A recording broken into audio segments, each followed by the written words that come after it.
Today we're going to paint a cactus still life. Now we're going to start by sketching out our cactus shapes.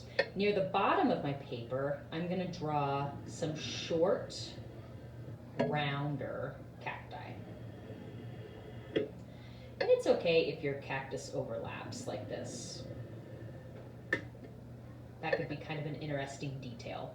Now, cactus aren't just a round shape. They also have these little lines that kind of are part of the cactus. So I'm going to draw one line down the center, and then one line on the left side that sort of curves, and then one on the right that sort of curves through that space. I'll do the same thing over here. One through the middle, one that curves, and another that curves. Now after I have my cacti drawn in the front, I'm going to add some taller, thinner cacti in the back. So let's see, I think I'm going to draw one that kind of fills up this space, and then I'll do one that fills up this space. And I'm going to draw the same types of lines that I drew on my small cacti. One line down the center, one kind of curving off to the right, and one curving off to the left. After I have my shapes sketched out, I'm going to use some paint to mix some green colors to outline my cacti.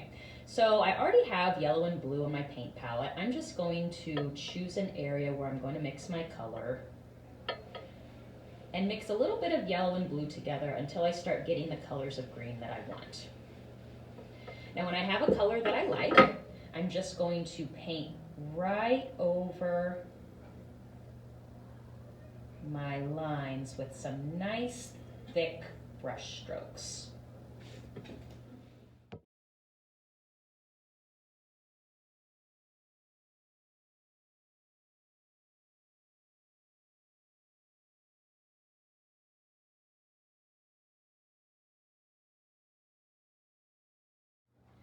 Now for the very last wavy line I'm going to pick up a smaller brush, and I'm going to get an even bigger scoop of white to add into my paint.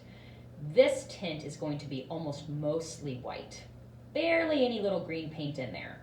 Now using this little teeny tiny brush and this really light paint, I'm going to add one more tiny zigzag line to maybe just a few of my other zigzag lines. You don't have to go over the whole thing this time.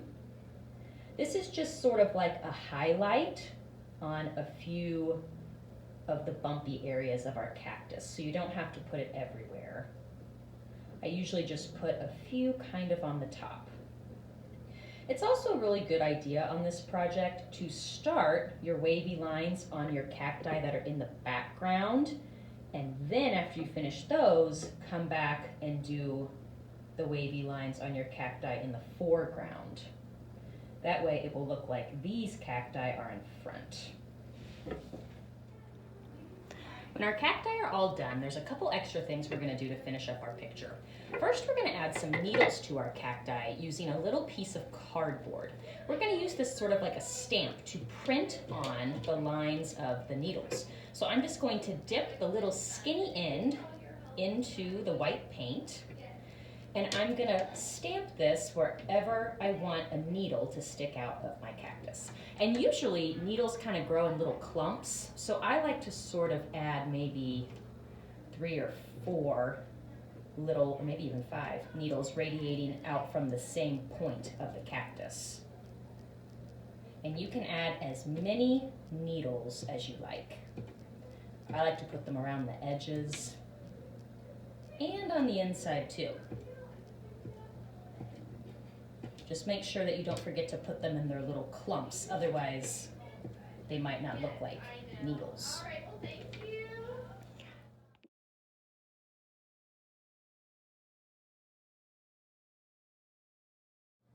The last step is adding some flowers. Now I'm going to clean my brush. I actually haven't cleaned my brush this whole time because I liked it when the different green colors were mixing together.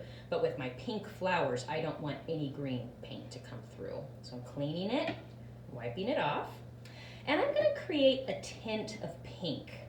I don't want it to be as dark as the original paint color, so I'm going to once again mix in a little bit of white with it. And I'm gonna add some flowers just by creating some quick little brush strokes, like so. I'm gonna pick the spot where I want my flower to be. I think this looks like a nice, somewhat empty spot on top of my cacti. And then I'm just gonna flick my brush upwards to create some petals.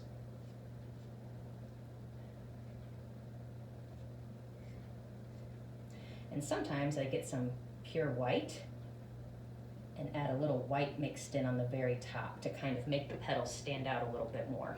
You can add 1, 2, or 3 flowers, whatever you think looks good with your picture. When your flowers and your needles are done, your picture is complete.